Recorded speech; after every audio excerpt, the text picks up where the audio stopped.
new, drop some comments. Welcome in, welcome in. Let's see what we got here. Welcome on in, welcome on in, on in. We're going live from a couple of different platforms. Hello. Hi. Okay.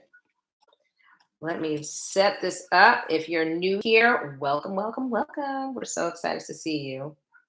Let's see what we got here. We're going to set ourselves up over on Instagram. And actually, you know what? This might be a better situation. Give myself 1 second. Since I won't be able to hear much, I'm sure I can give a better sound quality here as well.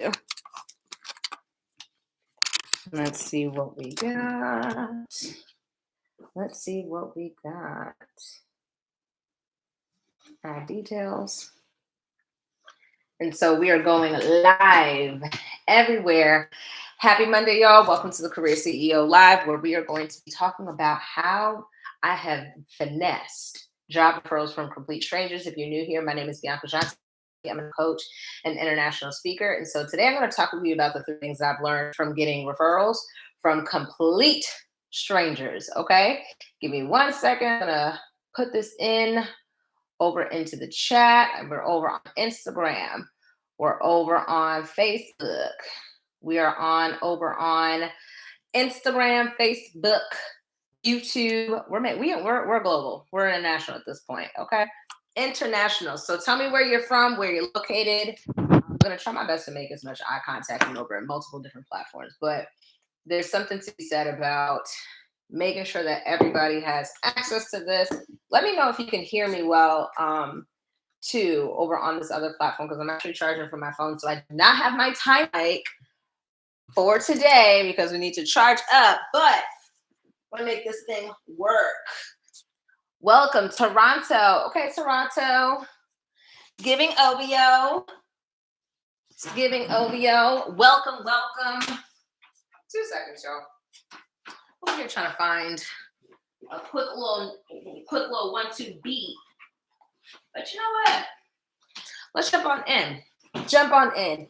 Audio is solid. Connection looks good. Wonderful. So I'm going to just jump on in.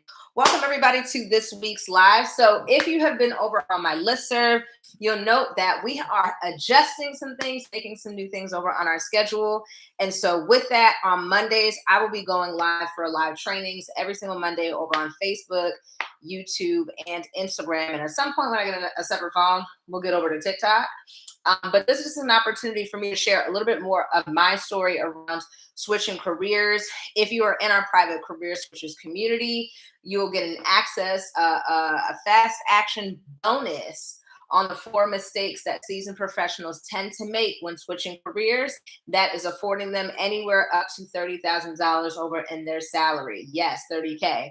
So if you have not joined that Facebook community already, listen, we got all the things that are rolling out, so I'm excited to share that over with you. Tap that link in bio or just search up Career Switchers Community. And so that's also something to note if you're looking to be around other people that are actively working to switch careers and you want to see what that looks like, join on in, okay? So again, welcome, welcome. I want to talk with y'all about job referrals from complete strangers because there is something to be said about the anxiety that comes from either 1, asking for help, or also 2, just networking with complete strangers to begin with, and even just the sleaziness of the idea of what networking really is. And so I want to share with you a couple of things that I have learned across the way that has honestly debunked my entire theory that you do not have to be a sleazy car salesman in order for you to network appropriately and to actually build a VIP network as well too. So if you know my story, and I'll share that a little bit with you.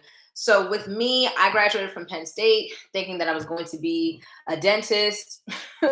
Not my ministry, as much as we got the Colgate, but Colgate has not cut the check. It was not my ministry.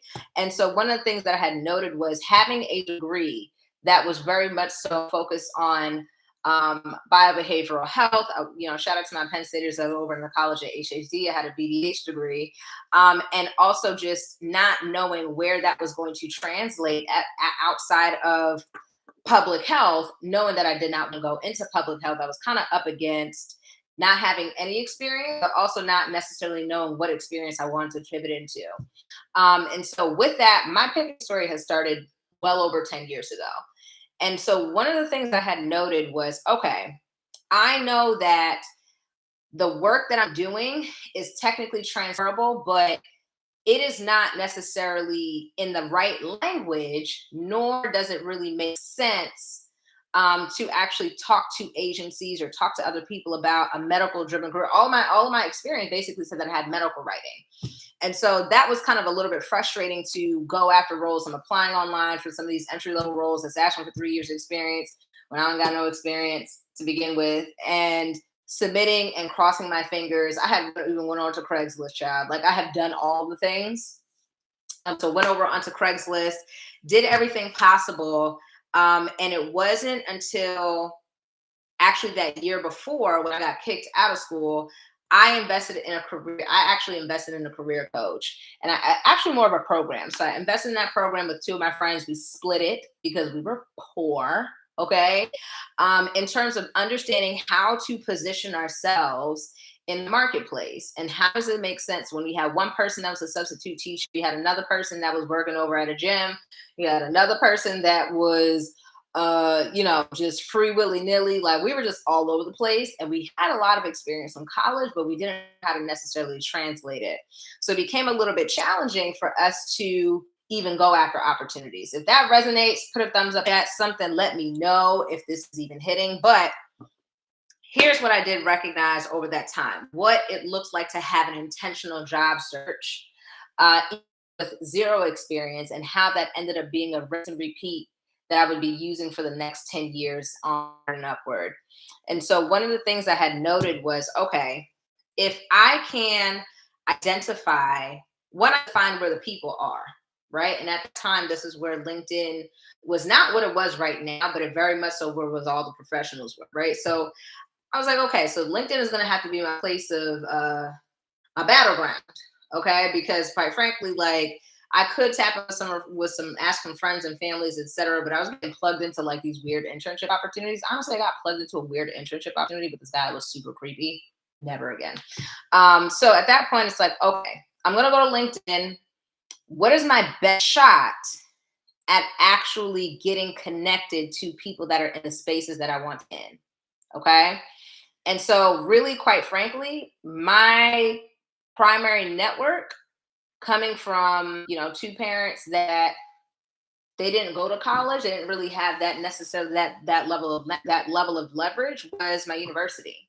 So I ended up going over into my alumni university and tapping in and just reaching out and saying, "Hey, little Nittly Lion, what's going on?" I was hitting the pavement pretty heavy. Got a lot of hitbacks, right? And I got a lot of hitbacks from people that were just very willing to help, and not for nothing.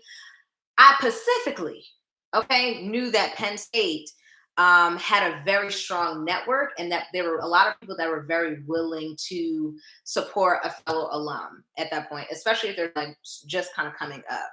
So that was the one thing that I had noticed. I had went over to my university, went over to my alumni portal. I searched anybody that was over at my school, and I reached out to them and shot them a ping. I picked out something that I thought was very interesting over on their LinkedIn profile, and I acknowledged it and shared why I thought it was actually super amazing, and I wanted to learn a little bit more. Now, let me add to the note that at that point, I was fresh out of college. So having the, hey, I would really love to learn, about your experience, like that vibe appropriate. Like it was okay. It may not necessarily have that same energy of like, oh my God, I really want to learn more about you. May not necessarily translate when you are, 5, 6, 7 years into your career. Okay. So one of the things I had noted was, okay, I got connected over into my university, all the alum, they were plugging me into other people. And it made it very easy to start to pick up on the language, because I was having back to back informational interviews with people that were in the spaces. At this point, I'm trying to make this pivot from a public health background. Mind you, I've had dental internships. I've worked over at the Crohn's and Colitis Foundations. Like I have an extensive background in basically somebody's public health, baby mama at this point. And so when I'm having these conversations, I'm sharing with them, I'm asking specific things about their profile or their work experience that I thought to be very interesting. And over my confidence started to pick up in terms of understanding the industry, understanding what it is that they were working on, understanding the language. And so as I'm having conversation after conversation, my language is starting to become a little bit more sophisticated. I'm able to say, oh, so I had one conversation where someone's talking about KPIs, right? Never heard of a KPI in my life. But in the next conversation, somebody brings up KPIs and I'm like, oh, key performance indicators. They're like, yeah. So then over time, I'm just learning on the fly. The learning curve is becoming a little bit, not as steep, starting to level out a little bit more. And so over time, as I'm having these conversations, I'm starting to recognize that I am uh I'm joining the industry just because I said so.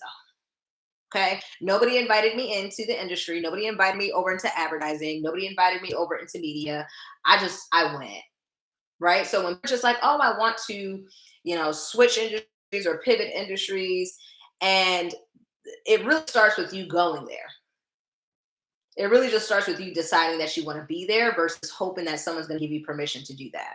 So over time, having again, went over to my university, went over to my alumni network, got connected with a ton of people there, in addition to other, associations and affiliations as well too. But I'm using that just because I think most people that follow me have probably went to some level of the university.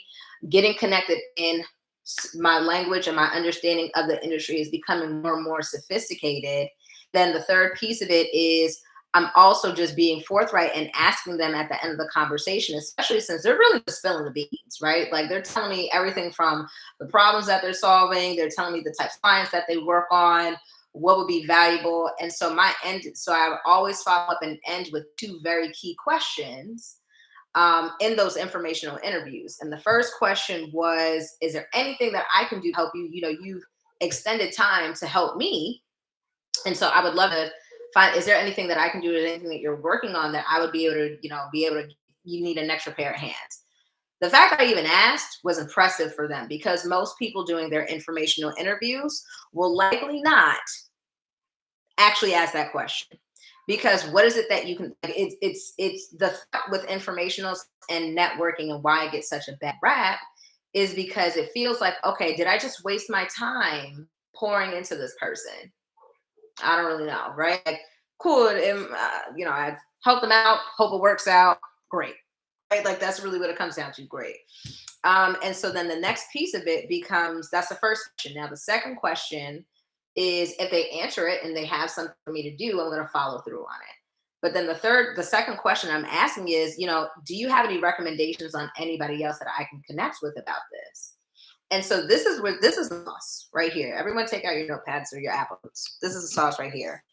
In that was what was expanding my network without me having to go directly back over into LinkedIn and create brand new connections and brand leads for me to understand and for me to identify more informational interviews.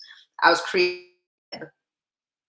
creating a web of a network that allowed for me to say, hey, I actually got connected over by this person. They said that you were a great person to talk to about X, Y, and Z, et cetera, et cetera.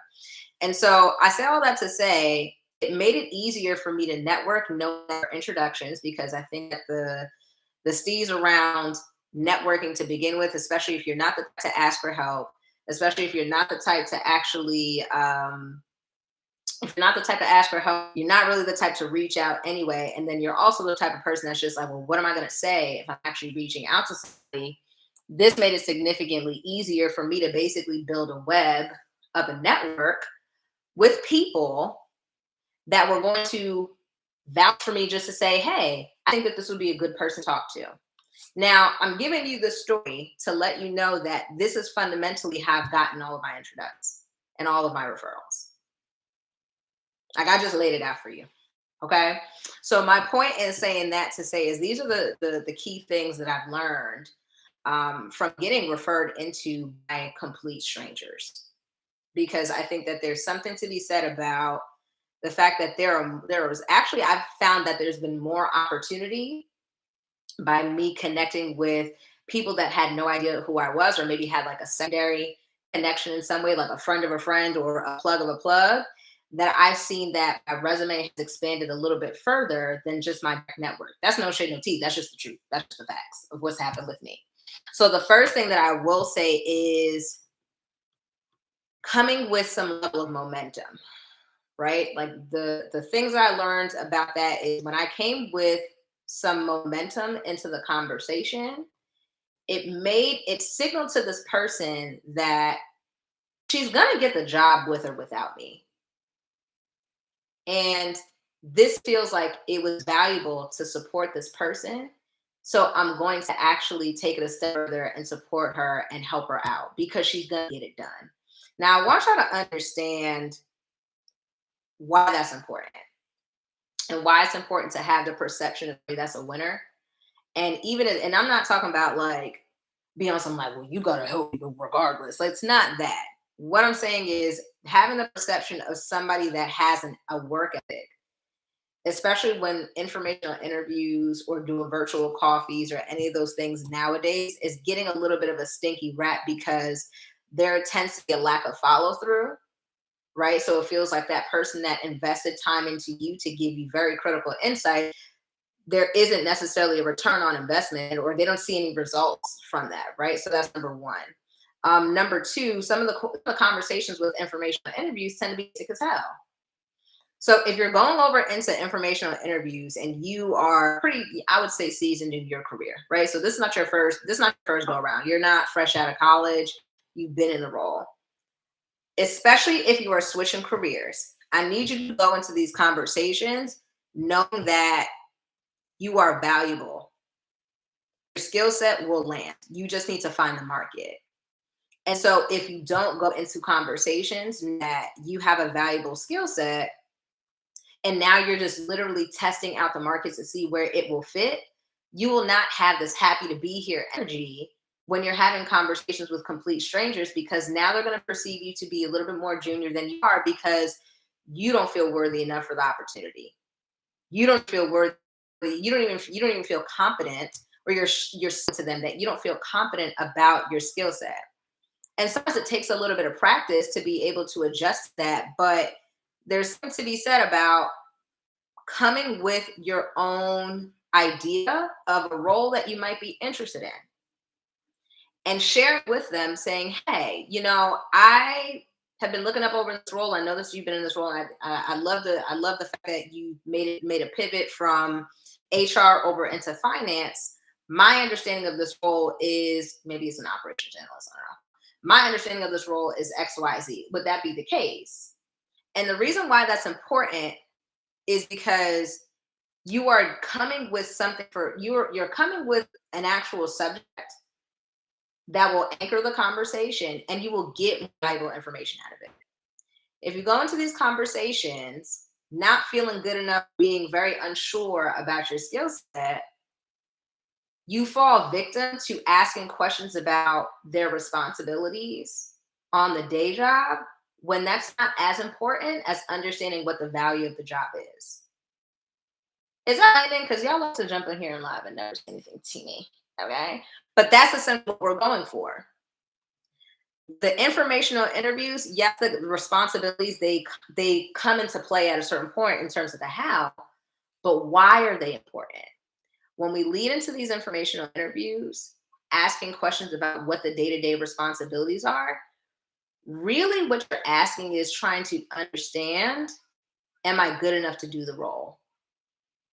And you already knew you're good enough to do the role. We already know that, like, there's not a role here that isn't necessarily like ungoogleable or that we can't learn or get adjusted to. Like most of the people that follow me over on social media, Facebook, Instagram, etc., like y'all are smart. Y'all are brilliant. Y'all smarter than me, as far as I'm concerned. Y'all are actually smarter than me. Now, the thing about people that are hyper intellectual is that they will overthink themselves out of an opportunity because they want to be right out of fear of rejection, especially if they're not necessarily used to being in the marketplace. Okay. So here's a question that's coming in. Can you give an example of a value question? Great question. So let me share with you what I mean by value. And I was actually writing this down. So let me give you a note. Now, here's a value that a little bit complicated to understand. Value is essentially identifying the importance is this like the best synonym that is importance. Okay, so with like the value of something is this useful, right? So the utility of it is this uh worth it, right? So the monetary connection over to it is this important? So situationally, right? So what I mean by that, what are examples? So when we think about value, it's kind of like when it comes to utility, right? So usefulness, it's the difference between asking the question of what would be more valuable if I am in a desert right now? A Chanel flat, authenticated and everything, or a bottle of water, right? The bottle of water will probably be more valuable than a Chanel flat. So that's an example of value. Another example of value when it comes to importance, right? Is let's say you have a conversation with very important client, right? You have a client conversation that's over on the books, but your top generating client that brings in 30% of your revenue says, "Hey, we're about to actually cancel the entire contract. I promise you, you're going to reschedule that other meeting and get in front of what's actually important." Right? So that's situational. Another example of value, just I'm giving examples so we understand, like, just to reset the room. Another example of value is to think about, is it worth it? Like monetary value. Like, it doesn't make sense for me to spend uh, you know, $12. I'm using water again.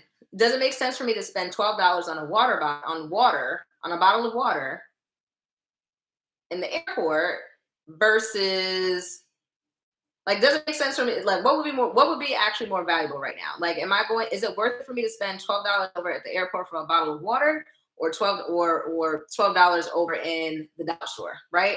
And if I'm in the airport, it's probably gonna be like, well, that's where we're at, right? We can't go nowhere, so it's gonna have to be worth it. So I give you those examples of what value is, just to understand that context is always going to connect the dots between those three things. So now we're asking questions. What is the value? Why does the role exist? Right? Think about like the functions of a company. We have marketing, sales, finance, HR, operations, product, right? And so when we're having conversations about why a role exists, what is the value that it brings over to the team? What is the gap that it's filling? So when we're thinking about this puzzle piece of an organization, what puzzle piece does this role fit to? Right? So when we're thinking about, okay, like, let's say for example, a project manager. Project manager is probably one of the easier examples to use. If there's not a project manager for one of their top tier high clients right now, what happens if we do not have deadlines, timelines, someone facilitating conversations, someone making sure that marketing and sales and product and engineering are all on the same page? If we don't have actual feedback from the clients, if we don't have updated marketing collateral, what is the risk of this role being there? Is that making sense? Like, so you want to understand, like, okay, so this is my understanding of what this role does. For a team like this, are you client facing? Is that where the emphasis is right now? Is it more so just maybe it's more so internal? So those are questions that you want to understand the context of the value. So I'm sorry, the context of the role. The context of the role will give the value of why it even exists to begin with. So as you're doing informational interviews, things you want to understand. Okay, are you more client facing? Is it because the client is a top generating, generating client that comes to begin with? You want to ask those questions. You want to ask, what's the risk of this role not being there? Ask how much money it's actually managing, because if you understand that a project manager is touching over $20 million in the role, there's $20 million at risk. That role does not exist, even if they're getting paid 80, 90, 100K. Like, that's the importance of the role. So, in being able to understand that, now you get to think like a project manager. Okay, cool. So if I know that I'm responsible for $20 million and I have to be in front of the client on a consistent basis, what are the things? Now I get to ask questions about the activities. Now I get to ask questions about why these things are relevant. Versus like, oh, so are you using Scrum? No. Scrum is going to help keep, or Scrum or Agile methodology is going to keep you organized because we need to make sure that we dot our I's and cross our T's. So these are the questions that you want to ask because when you go into your actual traditional interviews, you will start to think and speak like a project manager and not someone that's trying to pivot in. And that's probably my biggest, that's if there's this is off the record, but like if you are interviewing and you're switching careers, do not say that you are pivoting. Don't say that. Like literally, when you're having these informational interviews, that's the time for you to practice being in the role before you get there. And it's low risk, right? And that's even something I had sent over in this morning's email newsletter is start to embody the person that has what it is that you want, right? That's a very big picture life hack. But if you are literally going after project management roles, but for what reason it's not converting, they don't necessarily think that you have the right experience, there's something to be said about, am I actually thinking like somebody that is in this role? Am I having the right conversations as to why a project manager would work on a project in this capacity versus just doing it just to do it? Because you're already skilled. Do you understand why? Do you understand the strategy? Do you understand the bigger picture in terms of why it's important to have a PM over on a project? Why is it important for a senior PM to even exist? Because there's probably there's probably a higher monetary value that's connected over to the work that they're doing. So if you have one project manager that's working on 20 million, you got a senior that's working on 60, that's the value. It's like they have very clear systems and structures that are in place that's going to allow them to make sure that they are thinking on behalf of the client, they're thinking on behalf of somebody that's working internally, they're operating understanding what is the value and what is the why in mind. So when you're doing your informational interviews, you already know you can do the job. So like I genuinely don't think it makes sense to walk in to informational interviews and then and out of nervousness, because I've done it before. I'm telling you all the mistakes I've done. Okay. The nervousness that happens when you finally get connected over into an information interview. They reply back. So you jump over on the call, you mad hype, and you're just like, oh, thank you so much for taking the time. Blah, blah, blah, blah, blah, blah. I just want to know, like, can you tell me about your day to day and like your journey to being, a project manager, your journey to being a program manager. And I just say this. If you are tenured in your career, meaning that, okay, when I use tenured very loosely, okay, if you have at least like 5, 6, 7 years of experience, y'all know how to read. Y'all went to their LinkedIn and you saw where the jobs were. Get more specific in your questions because it'll start to give you a little bit more context on how they were thinking about positioning their skills. But if you're looking, you want to set the intention of what that informational interview is to begin with. So don't open it up just to be mad general. Be like, hey, can you tell me your day-to-day responsibilities or how you got there? Because I guarantee you those conversations are not going to be valuable for you or for the person that's sitting across from you. And these are the things that honestly position us as being a little bit more junior than we're not, because these very general questions aren't going to give you the meat and that are going to help you be competitive, be competitive during the interview. When you understand the why, the how becomes very, very easy to figure out. It actually adds a lot more color as to why somebody would approach talking to marketing first before they speak to engineering, because maybe engineering is a little bit slower when it comes to delivering marketable when it comes out to delivering features. So you need to speak to marketing to make sure that they're on the same time frame. You ask those through why questions, not what's your day-to-day responsibilities, because you're going to get very static information. And then the static information is essentially just the job description that's over on the job posting. And is that going to make you actually feel prepared for you to go into the interview feeling like, okay, I did an informational interview with somebody about the role. They told me what they did on a day-to-day basis. I still don't feel prepared for the interview because you don't know why you're doing the work you would be doing. So that's why I say the first thing that I had understood is like come with some level of momentum and an idea, and then secondly come with an idea as to why that role is important to begin with anyway, because now you get the context to understand and start to think about think like have the mindset of somebody that's working in that role to begin with. It makes it significantly easier. And then the third thing is make the ask, right? The third thing is like to make the ask. There are more people that are inclined to help you if you make a really good impression. And making a good impression comes with those first two things. It was a part of it. It comes with those first two things. So those first two things meaning actually actually having strong questions. I'm sorry, y'all. Actually having strong questions and actually having something to say makes it significantly easier for them to be like, oh wow, this girl's kind of smart. She's gonna make me look good. Because let's think about it, right? The interest, so this is what I've noticed about complete strangers. And when I say complete strangers, let me add an additional context. I identify, this is somebody that's not in network.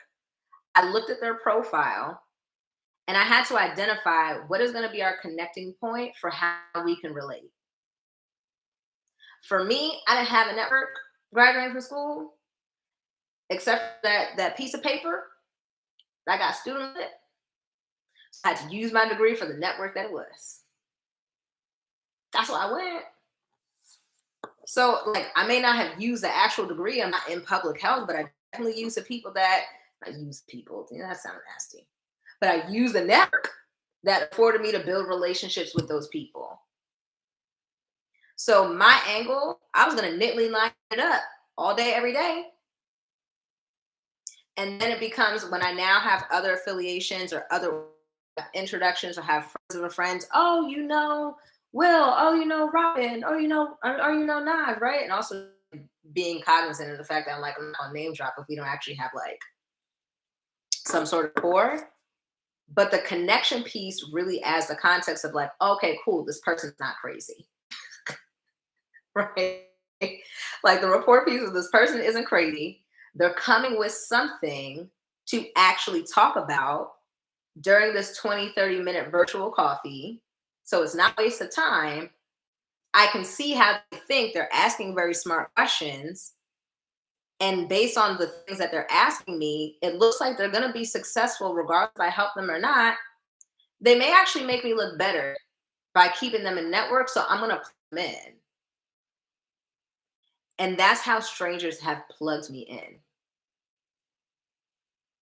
To the point where not only have they plugged me in, they've sent me their resumes.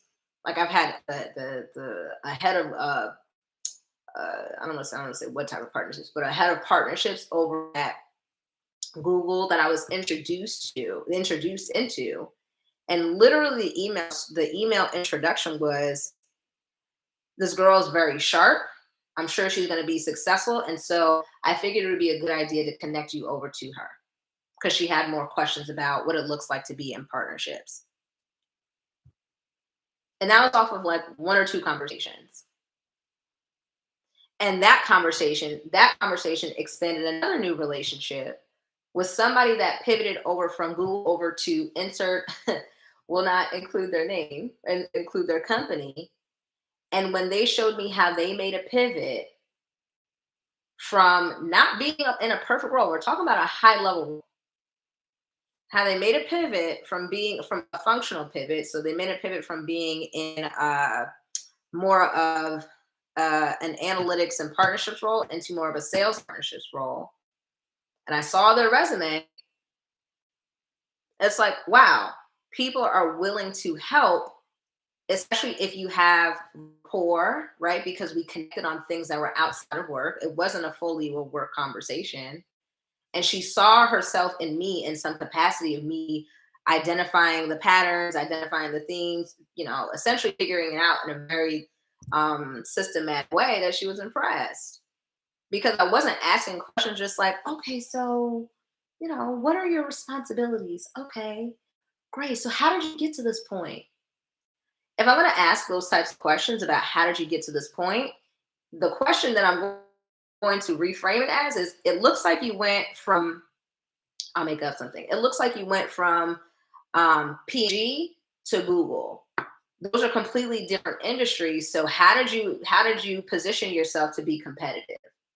That's a better question, because what you get from that question is, okay, you're gonna get an understanding of what they did for their marketing, for their resume, or for their LinkedIn. You're gonna talk about how they even got in the door. They're gonna share with you a little bit more about how they talked about the work that they did during their interviews. That's more valuable than what's your day-to-day responsibilities.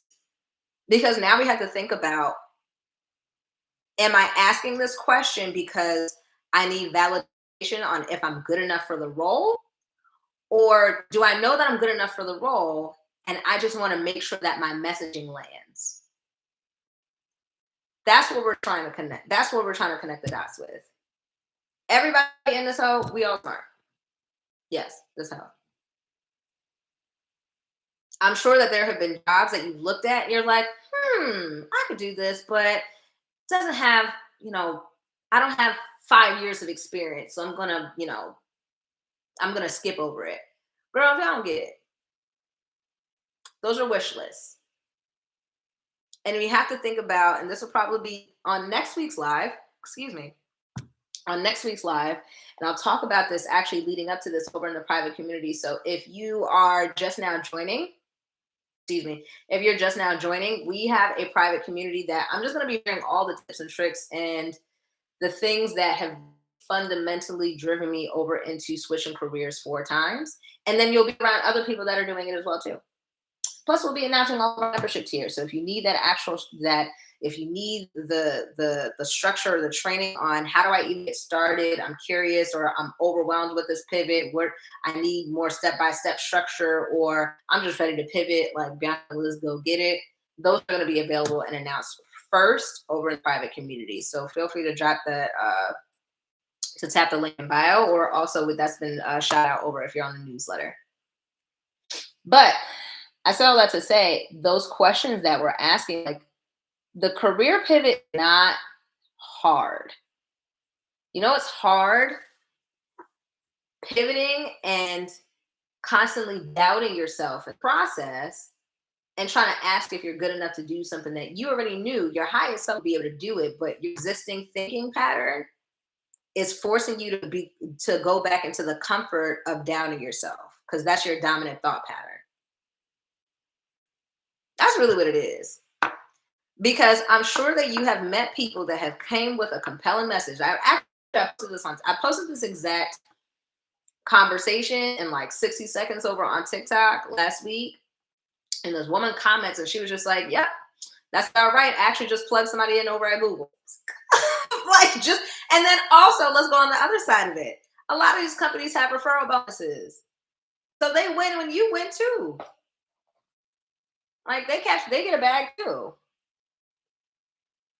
Now, I said all that to say, position yourself as somebody that is worth the bonus for them, especially if they don't know you, right? I think that there's a fear of trust. And how do we establish that? And you do that through being approachable, and you do that through having some level of authority. That goes back to my initial points, right? Build some rapport, show them that we are actually more similar than we're not, because especially since 80% of the workforce, our personality is like how many emails that we send out a day. Being able to connect with somebody outside of something that has nothing to do with work, there are more people that are inclined and actually interested in being connected with on a human level than not. So even if you see that this person is a part-time yoga instructor, bring it up. Bring it up. How do I bring it up? Hey, I'm really excited that we have 20 minutes to talk about this, but I noticed on your profile that you're a part-time yoga instructor. I actually go over why I ate for yoga. Really? Blah, blah, blah. Do you do hot yoga classes? I ate. 5 minutes go by and y'all are over here looking at each other like y'all friends, long lost friends. And what happens when you see each other as long lost friends? You're gonna look out for your friend. And when you look out for your friend, you're going to give them the right information and the thing that they need to understand they can win. And then you start asking actual legitimate questions. And if it's just like, okay, I see myself in this person. This person is obviously asking me very smart questions. Let me just plug this girl on in because I'm with it. And then also, always at the end of that conversation, you'll know that that conversation went well when they're just like, hey, I'm going to connect you over to this person and let me know if you need any more help. I'm happy to look at your thing, or I'm happy to help out in any way that you need. Keep me posted on how that is. That's the path. That's how you know those conversations, when they keep the door open.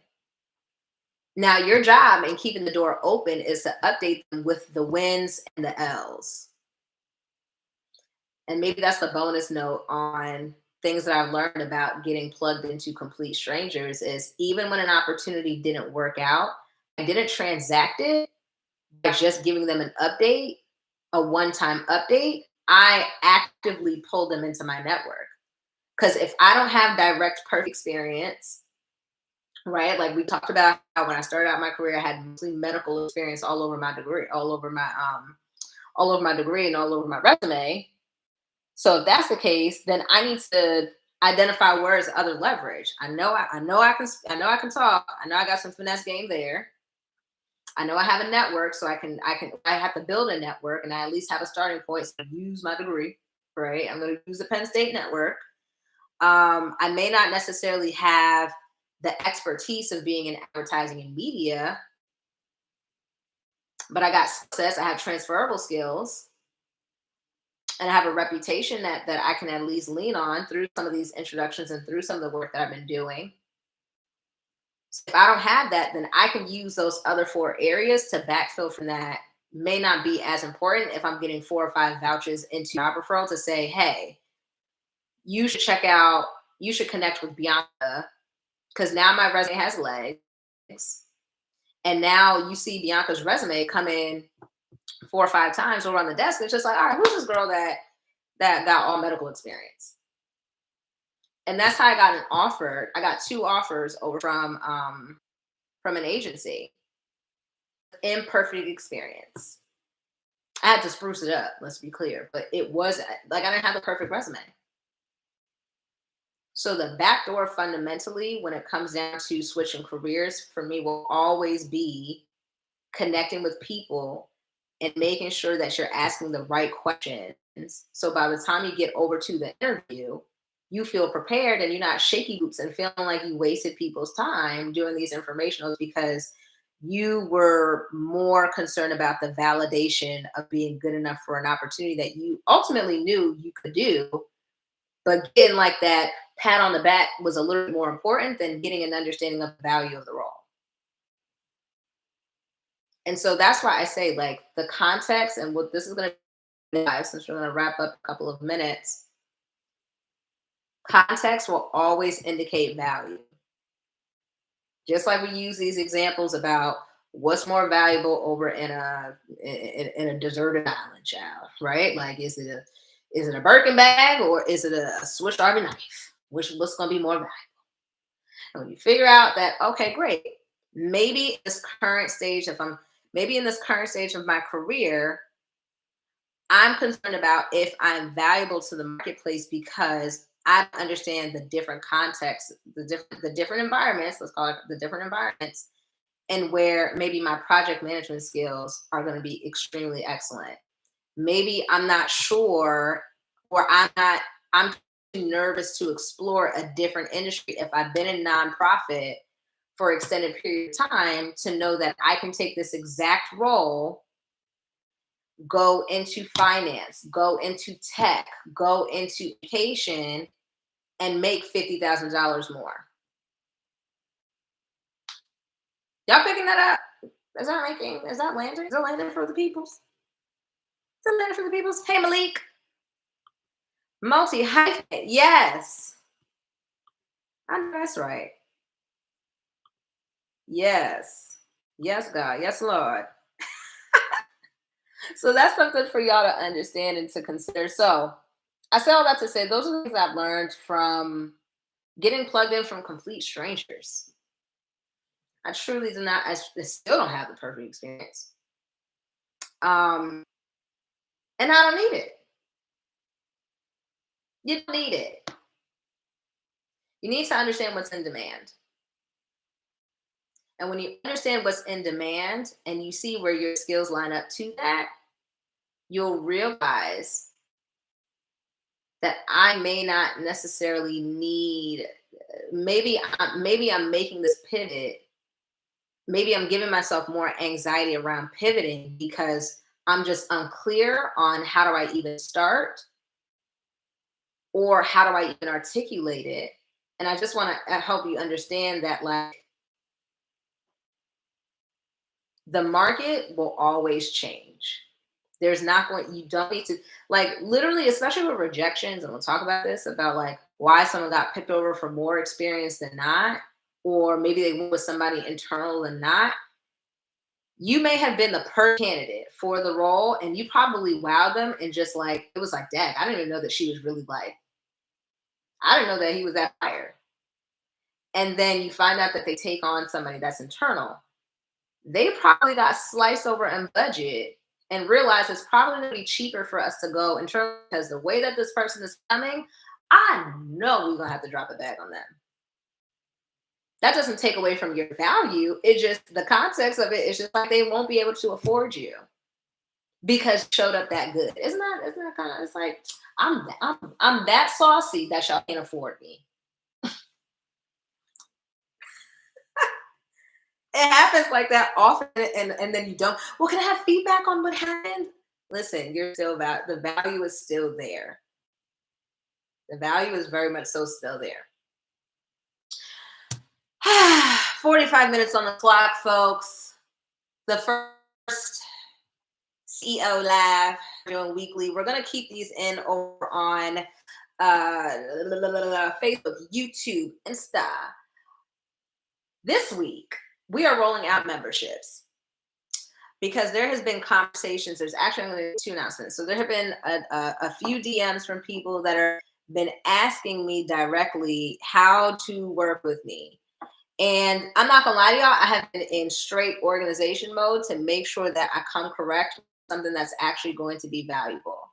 So what is to come? None this week. If there are a few people that are actively interviewing, or they just need a quick, I need to talk to somebody for 45 minutes to get this done immediately and go. Check your email and also my Instagram stories for a direct link over to my calendar. I have 10 spots available. There are 7 left because 3 people was like, yeah, okay, thanks so much, because I do not do private coaching one-on-one. Most of the coaching that I will do is in group settings, so I'm able to connect with as many people as possible. So if that's something that's valuable to you, or you're really like, I need to talk to you for 45 minutes, you're gonna have pre-work, and you're going to get clear on what it is that you need to do.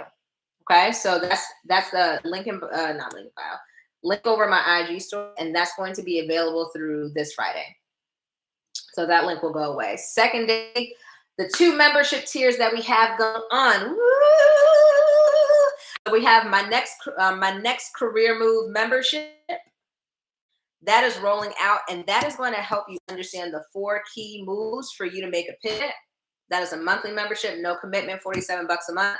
You'll get access to monthly Q&A live. You can ask questions directly over to me.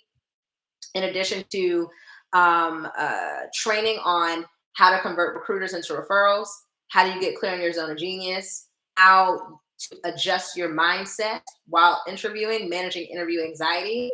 That is there. So this is primarily for people that are actually curious about the pivot. They're not ready to act immediately, but they really want to get started. So that's going to be available over this week. The next tier membership is to take a pay by quarters. So if you're like, I'm overwhelmed by this entire career pivot, that is available for you to get structured step-by-step curriculum, monthly coaching during the MVP Career Clinic, which we have our first session that's happening over on this Saturday, to do hot seat coaching and for me to see what conversations that you're having so you can get direct feedback from me and actually take that career map that you will get over in the program and go get free. Go get free. Okay. And then the majors, that is always ongoing. So the majors is for the people that are ready. And it's not just about switching careers. This is about transforming your career. We have a resume writer over on our team. We're bringing in interview coaches. We have guest experts that are showing us how people that have not had degrees are making 300K right now.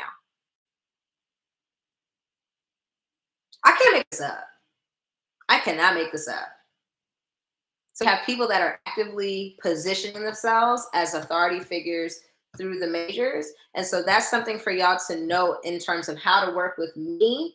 Those things will be posted again on Instagram and all social media platforms this week. But I want to be clear that, listen, like, let's go get some money. Let's go get it. It's printed. It's printed. We are actually a lot more abundant. And honestly, you know what? I'm going to end on this, right? Let's try 622. I think when in this first year of officially being a full-time, I've been doing this for a minute, I have been a little bit weary about including, you know, training around like the mindset, because I felt like it was like woo-woo.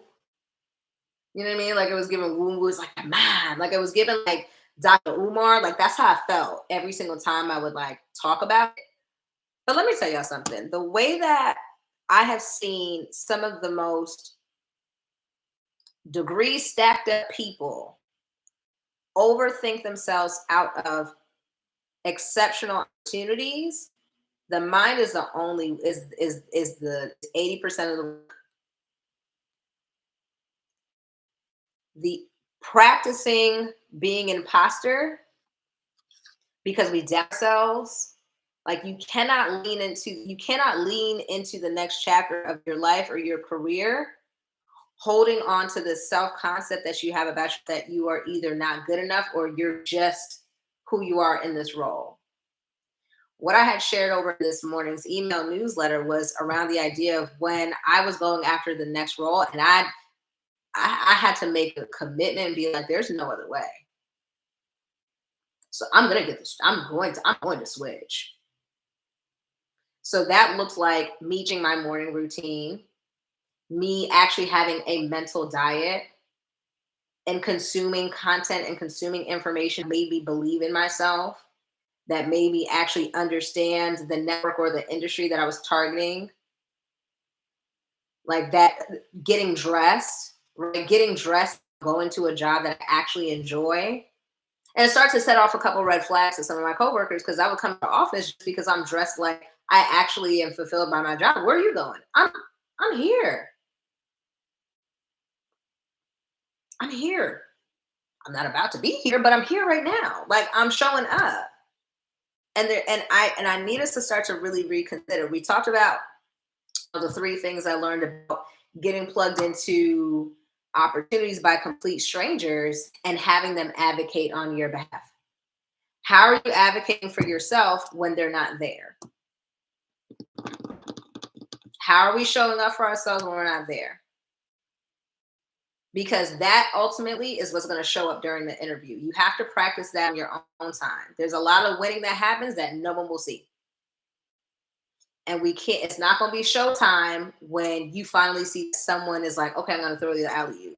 Let's not scramble into the opportunities and be in a perpetual state of preparation that the money that you want is going to be there. The lifestyle that you want to design is going to be there. The person that you want to bring into your life is going to be there. You literally have to practice a different thinking pattern to make sure that energetically we're connecting with the people during these interviews, informational or traditional, and that showing up as our best self. So by the time that you do land these opportunities, it's not a surprise that we manifested this. Like this was always going to happen.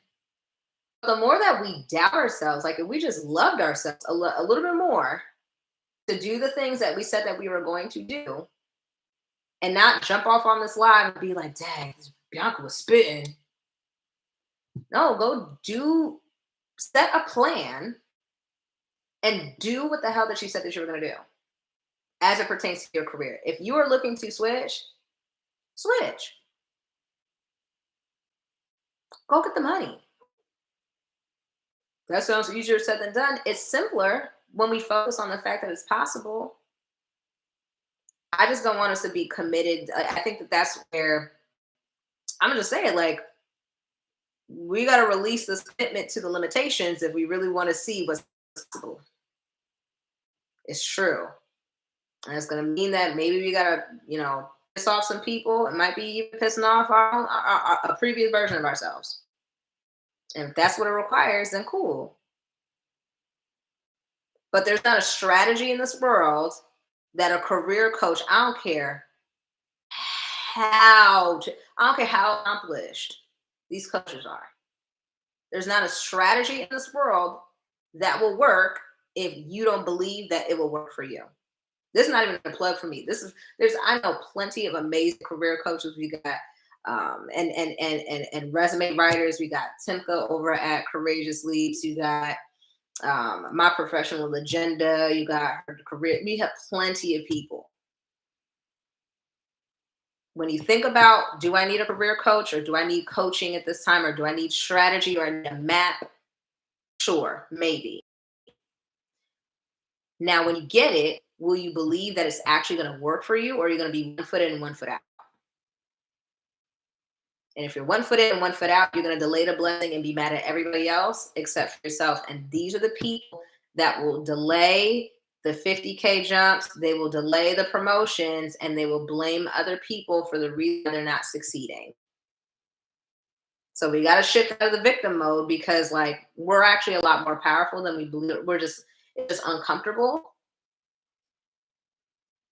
But go do the thing. Psych yourself out, figure out your mental diet. I woke up on the wrong bed this morning, but I had to just get myself together and do it. Work out, meditate, so I can show up present and make sure not only am I serving my clients, that I'm showing up and serving and helping y'all, and being present to know that like you withholding your gift is delaying somebody else getting free where they need to go. So like, literally start to show up, make a commitment to yourself on that, and I will see you next Monday. Thanks for coming, y'all. Bye.